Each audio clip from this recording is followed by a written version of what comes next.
Good morning, beautiful people. Welcome to Bible in a Year with Lovie. We're on day 160. Today we're going to read 2 Chronicles 32 and 33, and then we're going to flip over to John chapter 18 and finish it off. We're reading the Life Application Study Bible, 3rd edition, New Living Translation, for anybody who's just now tuning in and is interested in following along. So I have good news and bad news. I'm going to share them both with you guys. We'll go bad news first so that the good news brightens the rest of the study. So bad news. Yesterday I got a call. My daddy's been in the hospital. I got a call when they were getting ready to discharge him. The doctor called me and told me that daddy has cancer. That it started as a very small spot in the bottom of his right lung, and it has grown rapidly to the point that now it's taken up about the entire bottom half of his right lung. He is 82, so he is not eligible for treatment. It's not even an option. I have him earlier this year. I had to put him in a nursing home, and because he also has dementia. But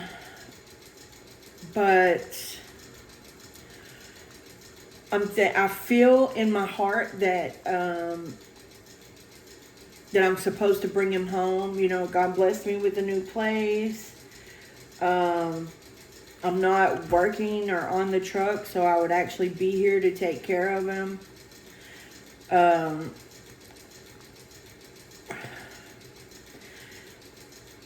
My dad doesn't really have a relationship with Jesus, and I'm feeling like maybe I'm supposed to bring him home so I can be the one that helps guide him to the light before his time is up. But I'm not sure. We're just going to keep praying about it. Praying for discernment in making this decision. And praying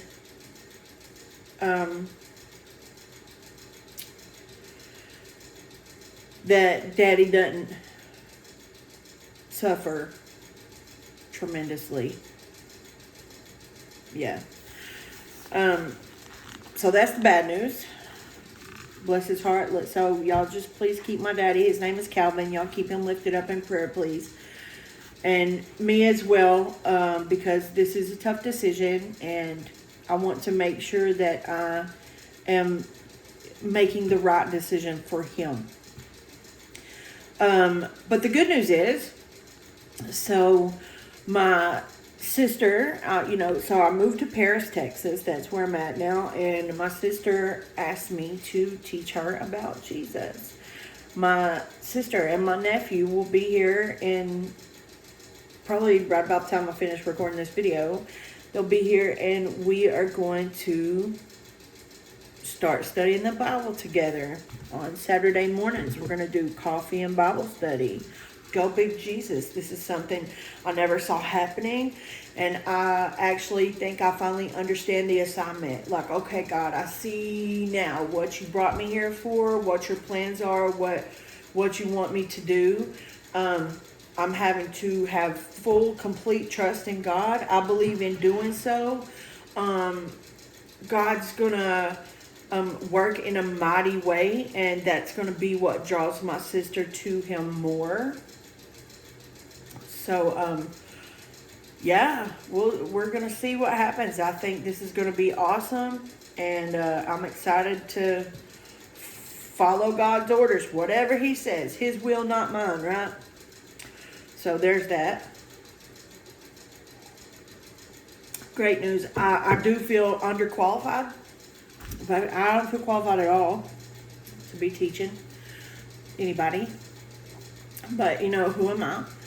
If God says I'm qualified, then I guess, he says I am. So if he says I'm qualified, then so be it. I know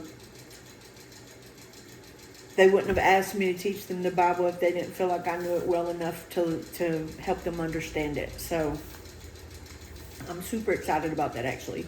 I'm super excited about that, guys. Yes. So, anyways, with that said, let's dive into our word, y'all. 2 Chronicles chapter 32. Here we go.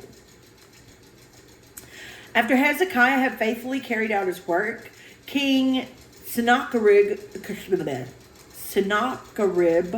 of Assyria invaded Judah.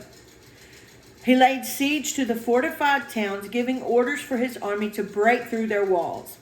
When Hezekiah realized that Sennacherib had also intended to attack Jerusalem, he consulted with his officials and military advisors, and they decided to stop the flow of the springs outside the city.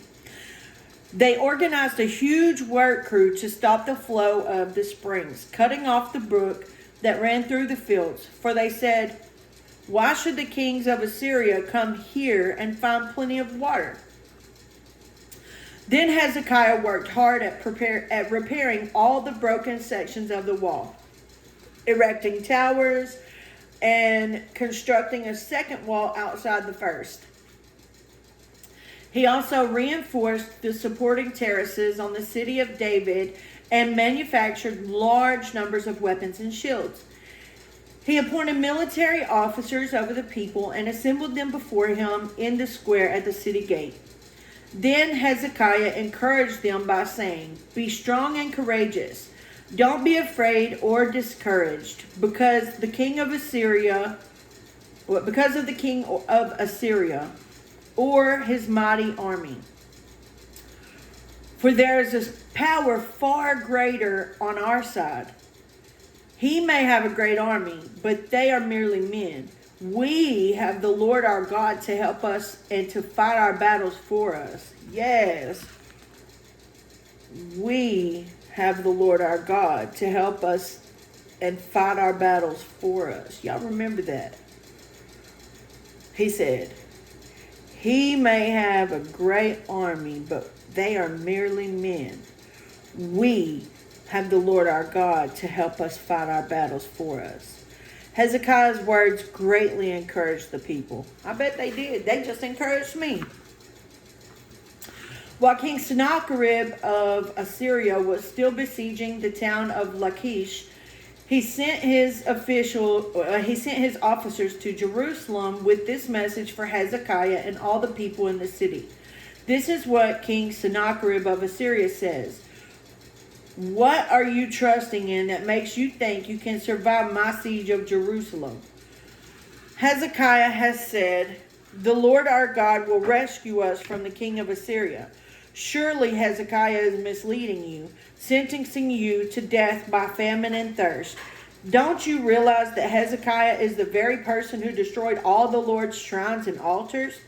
He commanded Judah and Jerusalem to worship only at the altar at the temple and to offer sacrifices on it alone.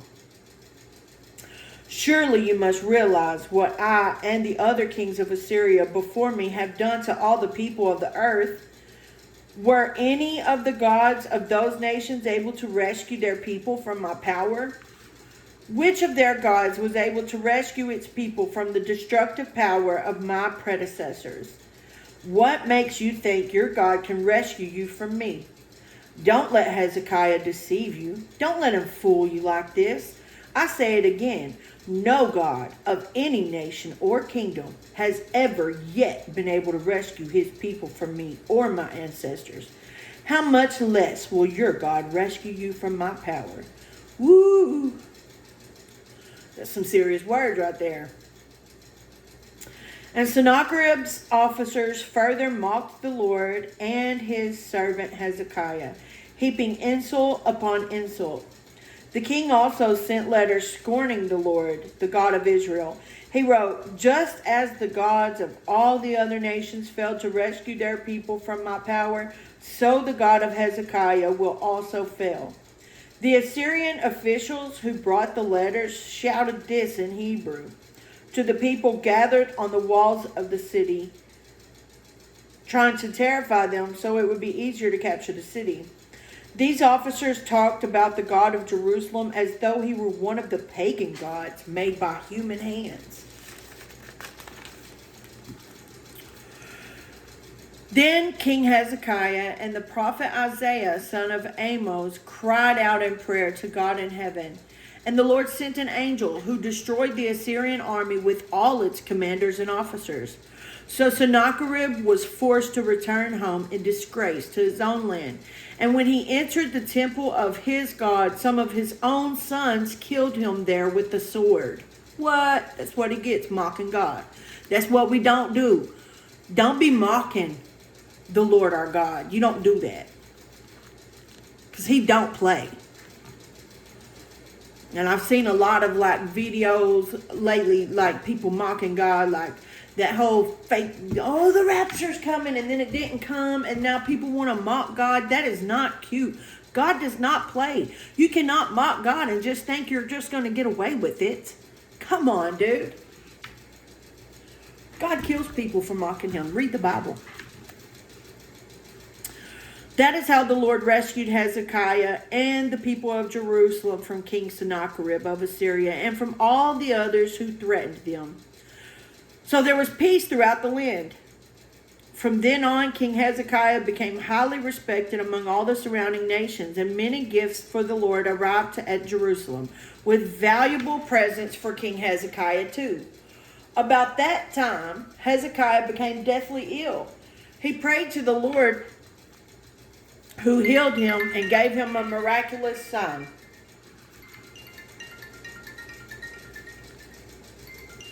Okay, to answer that right now.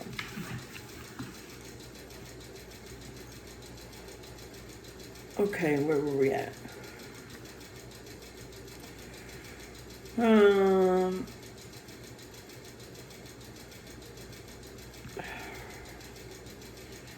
lost my place. Okay. About that time, Hezekiah became deathly ill.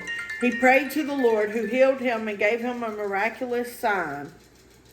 But Hezekiah did not respond appropriately to the kindness shown to him, and he became proud. So the Lord's anger came against him and against Judah and Jerusalem. Then Hezekiah humbled himself and repented of his pride, as did the people of Jerusalem. So the Lord's anger did not fall on them during Hezekiah's lifetime. Hezekiah was very wealthy and highly honored. He built special treasuries buildings for his silver, gold, precious stones, and spices, and for his shields and other valuable items. He also constructed many storehouses for his grain, new wine, and olive oil. And he made many stalls for his cattle and pens for his flocks of sheep and goats. He built many towns and acquired vast flocks and herds, for God had given him great wealth. He blocked up the upper spring of Gihon and brought the water down through a tunnel to the west side of the city of David. And so he succeeded in everything he did. However, when ambassadors arrived from Babylon to ask about the remarkable events that had taken place in the land, God withdrew from Hezekiah in order to test him and to see what was really in his heart. Because God knows your heart. Yes, and he will test it. The rest of the events in Hezekiah's reign and his acts of devotion are recorded in the vision of the prophet Isaiah, son of Amos, which is included in the book of the kings of Judah and Israel. When Hezekiah died, he was buried in the upper area of the royal cemetery, and all Judah and Jerusalem honored him at his death, and his son Manasseh became the next king. Ooh, Manasseh. All right, here we go. Chapter 33. Manasseh was 12 years old when he became king, and he reigned in Jerusalem 55 years. He did what was evil in the Lord's sight, following the detestable practices of the pagan nations that the Lord had driven from the land ahead of the Israelites. He rebuilt the pagan shrines his father Hezekiah had broken down. He constructed altars for the images of Baal and set up Asherah poles. He also bowed before all the powers of the heavens and worshipped them. He built pagan altars in the temple of the Lord, the place where the Lord had said, "My name will remain in Jerusalem forever." He built these altars for all the powers of the heavens in both courtyards of the Lord's temple. Manasseh also sacrificed his own sons in the fire in the valley of Ben Hinnom.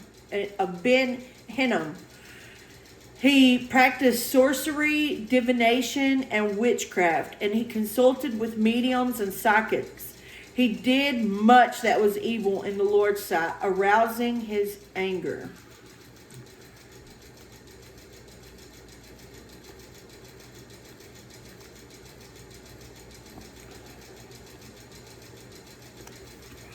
Manasseh even took a carved idol he had made and set it up in God's temple, the very place where God had told David and his son Solomon, "My name will be honored forever in this temple and in Jerusalem, the city I have chosen from among all the tribes of Israel. If the Israelites will be careful to obey my commands, all the laws, decrees, and regulations given through Moses, I will not send them into exile from this land that I set apart for your ancestors." But Manasseh led the people of Judah and Jerusalem to do even more evil than the pagan nations that the Lord had destroyed when the people of Israel entered the land. The Lord spoke to Manasseh and his people, but they ignored all his warnings. So the Lord sent the commanders of the Assyrian armies, and they took Manasseh prisoner. They put a ring through his nose, bound him in bronze chains, and led him away to Babylon. But while in deep distress, Manasseh sought the Lord his God and sincerely humbled himself before the God of his ancestors. And when he prayed, the Lord listened to him and was moved by his request. So the Lord brought Manasseh back to Jerusalem and to his kingdom.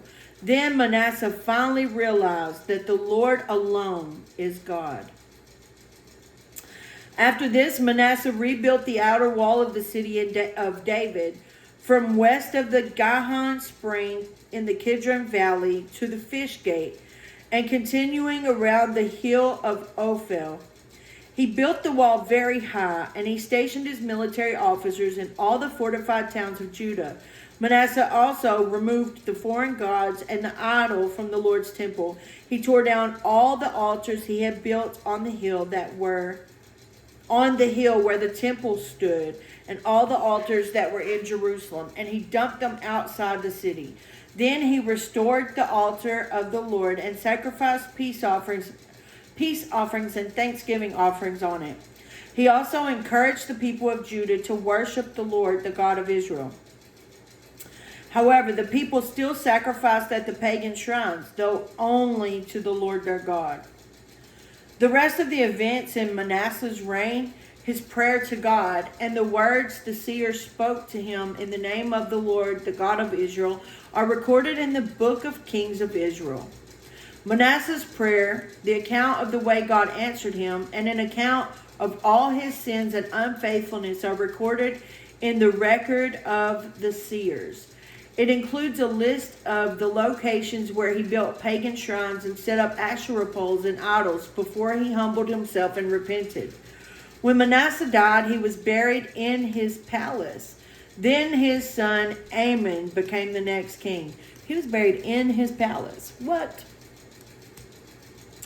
Amon was 22 years old when he became king, and he reigned in Jerusalem 2 years. He did what was evil in the Lord's sight, just as his father Manasseh had done. He worshipped and sacrificed to all the idols his father had made. But unlike his father, he did not humble himself before the Lord. Instead, Amon sinned even more. Then Ammon's own officials conspired against him and assassinated him in his palace. But the people of the land killed all those who had conspired against King Ammon, and they made his son Josiah the next king. And that's all in 2 Chronicles today. Man, the Bible be like on point. The Bible gets real gangster sometimes, y'all. All right. John chapter 18. That's where we're headed. We're going to pick up on verse 25 and we're going to finish off John chapter 18. So, y'all ready? John chapter 18, verse 25.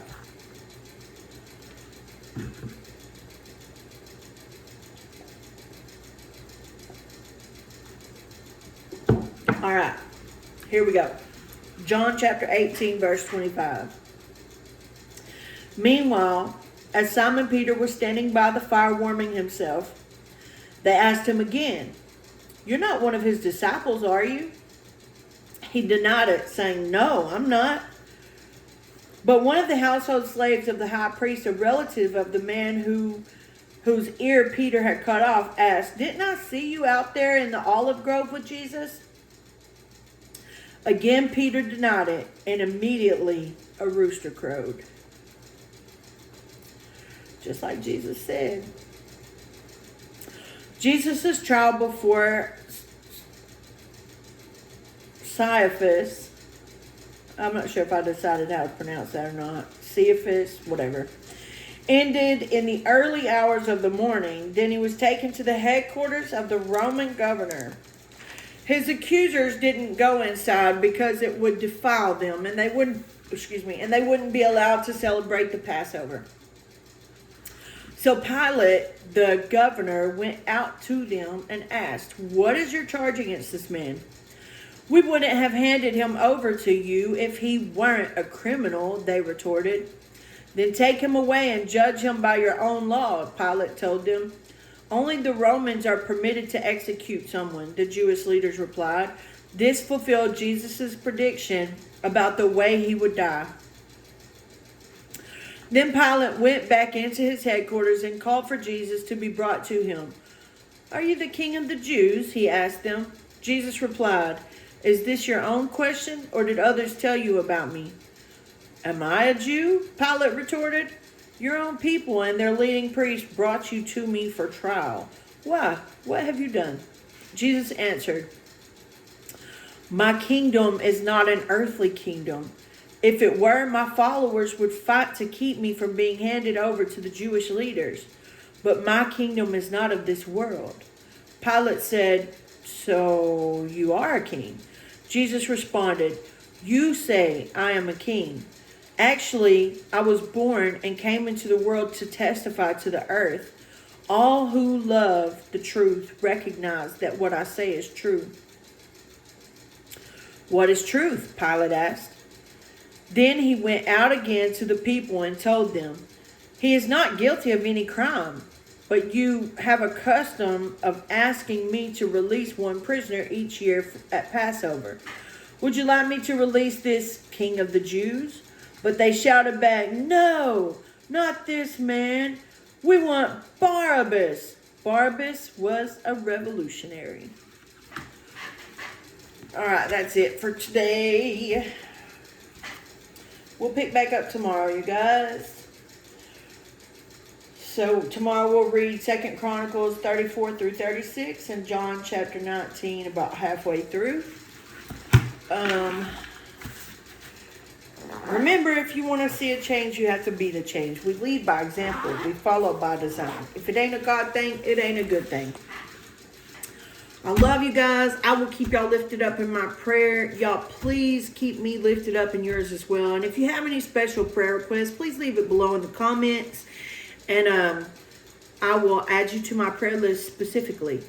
So, thank y'all for tuning in. And y'all, please like, share, subscribe. Share this word with somebody else. You never know who might need it. And don't forget to love like Jesus. I'll see y'all tomorrow.